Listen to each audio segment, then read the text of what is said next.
ஒரு ரொம்ப சாதாரணமான அன்றாட நிகழ்வு ஒருத்தரோட உயிரையே காப்பாத்துற மிகப்பெரிய அற்புதமா எப்படி மாற முடியும்? இன்னைக்கு நாம பார்க்க போற விஷயம் அதுதான். இது வெறும் கோஇன்சிடென்ஸ் தானா, இல்லனா ரொம்ப துல்லியமா திட்டமிடப்பட்ட ஒரு மாஸ்டர் கிளாஸ் தொலைநோட்டு பார்வையா? வாங்க நேரா விஷயத்துக்குள்ள போலாம். இத கொஞ்சம் யோசிச்சு பாருங்க. வெளியில ஒரு சொட்டு தண்ணி கூட குடிக்காத ரொம்ப ஆச்சாரமான ஒரு 80 வயசு முதியவர், அவரை பார்த்து ஒரு மாபெரும் மகான் திடீர்னு ரோட்டோர கடையில ஒரு சோடா குடி அப்படின்னு ஏன் சொல்லணும்? நினைச்சாலே விசித்திரமா இருக்குல்ல. ஆனா இந்த ஒற்றை வார்த்தை தான் அவர் வாழ்க்கையே தலைகீழா மாத்தப் போகுது. எப்படின்னு பார்க்கலாம். இங்க தான் ஒரு பெரிய கான்ட்ராஸ்ட் இருக்கு. ஒரு பக்கம் திருவாளர் சிவன், இவர் எந்த அளவுக்கு ஆச்சாரமானவர்னா வெளியில போனா ஒரு வாய் தண்ணி கூட குடிக்க மாட்டார். ஆனா இன்னொரு பக்கம் மகா பெரிவாளோட கட்டளை, பஸ் நிக்கும்போது கண்டிப்பா சோடா குடிக்கணும். சிவனோட அந்த ரொம்ப ஸ்ட்ரிக்டான வாழ்க்கை முறைக்கு இது சுத்தமா செட்டே ஆகாத ஒரு விஷயம் இல்லையா? அவருக்கு இது எவ்வளோ பெரிய குழப்பத்தை கொடுத்துருக்கோன்னு நீங்களே யோசிச்சு பாருங்க. அமைதியான பக்தர், அதை உடைச்ச ஒரு விசித்திரமான கட்டளை. சரி, கொஞ்சம் பின்னாடி போய் பார்ப்போம். திருவாளர் சிவன் காஞ்சிபுரத்துல இருக்கிற மகா பெரியவாளோட ரொம்ப தீவிரமான பக்தர். மாசம் அங்க போய் ஒரு 10 நாள் தங்கி கைங்கேரியம் பண்றது அவர் வழக்கம். அவருக்கு வயசு என்ன தெரியுமா? சரியா 80. இந்த தள்ளாத வயசுல அவர் சந்திக்க போற சவால்களும் அந்த வயசுல அவர் காட்டின பொறுமையும் தான் அடுத்து நடக்க போற பெரிய சம்பவத்துக்கு ஒரு பேஸ்மெண்ட் மாதிரி அமைய போகுது. மடத்துல வழக்கம் போல 10 நாள் தங்கிட்டு 11வது நாள் சிவன் ஊருக்கு கிளம்புறார். பல மாசமா அவர்கிட்ட பேசாத பெரியவா அன்னைக்குன்னு பார்த்து அவரை கூப்பிட்டு பேசுறார். பேசி முடிச்சிட்டு வழி அனுப்பும்போது ஒரு வார்த்தை சொல்றார். பஸ்ல பிரயாணம் பண்ணும்போது ஏதாவது ஒரு இடத்துல நிறுத்தினான்னு வச்சுக்கோ, ஒரு சோடாவாவது வாங்கி குடிச்சுக்கோ. சிவனுக்கு ஒரே ஷாக். இருந்தாலும் மகான் சொல்லிட்டாரே, அதுல கண்டிப்பா ஏதாவது அர்த்தம் இருக்கும்னு அந்த கட்டளையே ஏத்துக்கிறார். பஸ் பயணமும் ரவுடிகளும் நிஜமாவே இது பொறுமையை சோதிக்கிற ஒரு நிகழ்வு தான்.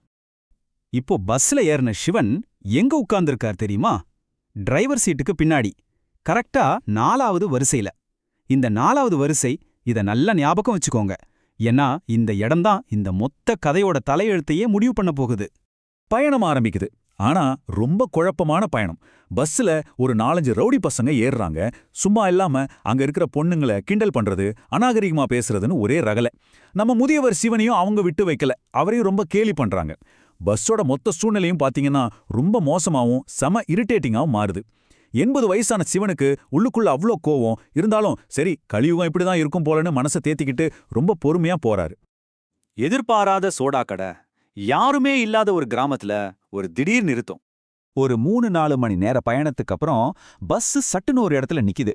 சுத்தி முத்தி பார்த்தா ஒரு ஆள் அரவமே இல்லாத வறண்ட கிராமம் அது. சாதாரணமா பஸ் நிக்குதுன்னா ஒரு டீ கடை இல்ல சாப்பாட்டு கடை இருக்கும். ஆனா அங்க அப்படி எதுவுமே இல்ல. அப்போ ஜன்னல் வழியா பாக்குற சிவனோட கண்ணுல ஒரே ஒரு சின்ன போர்டு படுது. அதுல சோடா கடன் எழுதியிருக்கு. உடனே சிவனுக்கு பிரிவா சொன்ன உத்தரவு ஞாபகத்துக்கு வருது. நம்ம ஆச்சாரத்தை விட மகானோட வாக்குதான் முக்கியம்னு முடிவெடுத்து பஸ்ஸை விட்டு கீழே இறங்குறார். காணாம போன பை ஒரு சின்ன இழப்பு, ஆனா விதியையே மாத்தின இழப்பு. கீழே இறங்கி சோடாவை குடிச்சிட்டு காசு கொடுக்கறதுக்காக தன் பைய தேடுறார். அப்போதான் அவருக்கு ஒரு விஷயமே உரைக்குது.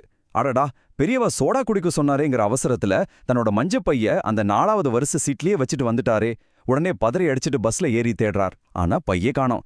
அப்போ அந்த ரவுடிகள்ல ஒருத்தன் ரொம்ப நக்கலா சொல்றான், யோ பெருச, உன் பைதானே தேடுற, அங்க பின்னாடி இருக்கு பாரு, அதுல ஒன்னும் இல்ல. இத கேட்டதும் சிவனுக்கு எப்படி இருக்கும்? அந்த ரவுடி பசங்க தான் வேணும்னே பைய எடுத்து பின்னாடி வீசிருக்காங்க. இந்த இடத்துல சிவனுக்கு கோபம் தலைக்கு ஏறுது. ஆனா இந்த பசங்க கிட்ட சண்டை போட்டா பிரச்சனை பெருசாவுமே நினைச்சு தன் கோபத்தை அப்படியே முழுங்கிட்டு பஸ்ஸோட கடைசி வரிசைக்கு போறார்.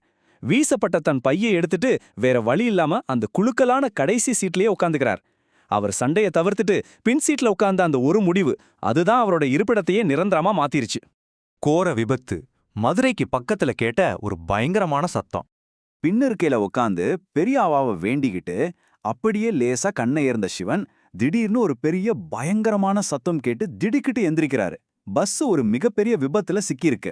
அது எவ்வளோ கோரமான விபத்துனா, பஸ்ஸோட முதல் 5 வரிசைகள் சுக்குநூறா நொறுங்கிடுச்சு. அந்த முன்பக்கங்கள ஒன்றே இல்லாத அளவுக்கு அந்த 5 வரிசைகளும் கம்ப்ளீட்டா நசுங்கி போச்சு. இப்போ விபத்துக்கு பின்னாடி யாருக்கு என்ன ஆச்சுன்னு பாருங்க. பஸ்ல அவங்க உட்கார்ந்திருந்த இடம் எப்படி அவங்க உயிரை தீர்மானிச்சிருக்குன்னு இதுல தெரியும். ரவுடிகள் உட்கார்ந்திருந்த முன்பகுதி நொறுங்குனதுல 2 பேர் ஸ்பாட் அவுட், மத்த 2 பேர் கவலைக்கிடும். டிரைவர் சுதாரிச்சு வெளியே குதிச்சு உயில் தப்பிட்டார். ஆனா கடைசி சீட்ல இருந்த சிவனுக்கும் மத்தவங்களுக்கும் ஒரு சின்ன கீறல் கூட படல. அவங்க அத்தனை பேரும் முழுசா பத்திரமா உயிர் தப்பிட்டாங்க. புள்ளிகளை இணைத்தல். சரி, இப்போ இந்த சம்பவங்களை எல்லாம் ஒன்னா சேர்த்து பார்ப்போம். ஒரு செயல் எப்படி இன்னொரு செயலை உருவாக்கி இந்த மாபெரும் அற்புதம் நடந்துச்சுன்னு கொஞ்சம் அலசுவோம். இந்த உயிர் பிழைத்த சங்கிலி தொடர அப்படியே கொஞ்சம் ரிவர்ஸ்ல யோசிச்சு பாருங்களேன். விபத்துல 5 வரிசைகள் மொத்தமா நசுங்கிடுச்சு. ஒருவேளை சிவன் சோடா குடிக்க கீழே இறங்காம தன் 4வது வரிசையிலே உட்கார்ந்திருந்தா என்ன ஆயிருக்கும்? அவர் உயிரோடு இருக்கவே மாட்டார். அவர் கீழே இறங்கணுங்கிறதுக்காக தான் காஞ்சிபுரத்திலேயே பெரியவா சோடா குடின்னு உத்தரவு போட்டிருக்கார். அவர் கீழே இறங்குனதுனால தான் பை அங்கேயே விடப்பட்டுச்சு. பை அங்க இருந்ததால தான் ரவுடிகள் அதை பின்னாடி வீசினாங்க. அதனால தான் அவர் பின்சீட்டுக்கு மாறினார். எப்பேற்பட்ட ஒரு துல்லியமான கட்டமைப்பு பாத்தீங்களா இது? அப்படியே புல்லரிக்குதுல்ல. அந்த விபத்து நடந்த இடத்துல இருந்து சிவன் தன்னோட ஊருக்கு கூட போகல. நேரா அடுத்த பஸ்ஸ பிடிச்சு காஞ்சிபுரத்துக்கு ஓடி வராரு. மடத்துல வந்து பெரியவா முன்னாடி நின்னதும் சிவன் வாய் திறந்து ஒரு வார்த்தை கூட சொல்லல. அதுக்குள்ள மகா பெரியவா கேக்குறார், என்ன சிவா, சூடா குடிச்சியா? சிவனுக்கு அப்படியே அதிர்ச்சி. ஒரு வார்த்தை பேச முடியாம சந்தோஷமும் நன்றியுமா அப்படியே பெரியவா கால்ல விழுந்துடுறார். இவ்வளோ பெரிய அற்புதத்தை செஞ்சு ஒருத்தரோட உயிரையே காப்பாத்துனதுக்கு அப்புறமும் அந்த மகான் என்ன சொல்றாரு தெரியுமா? உனக்கு இன்னும் நேரம் முடியல, நான் ஒன்னும் பண்ணல, அந்த பரமசிவன் தான் உன்னை காப்பாத்துனா அப்படின்னு ரொம்ப ரொம்ப எளிமையா சொல்றாரு. கடைசியா ஒரு கேள்வியோட நான் உங்களை சிந்திக்க விடுறேன்.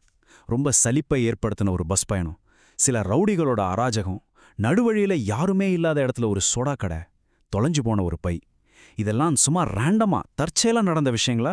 இல்ல, ஒரு பக்தனோட உயிரை காப்பாத்துறதுக்காக விதியையே மாத்தி எழுத ரொம்ப மாஸ்டர்ஃபுல்லா திட்டமிடப்பட்ட சம்பவங்களா? இந்த ஆழமான சிந்தனையோட இன்னைக்கு நம்ம அலசல முடிச்சுக்கலாம். இது உங்களுக்கு ஒரு புது பார்வையை கொடுத்துருக்கோன்னு நம்புறேன். இன்னொரு இன்ட்ரெஸ்டிங்கான டாபிக்கோட உங்களை சந்திக்கிறேன்.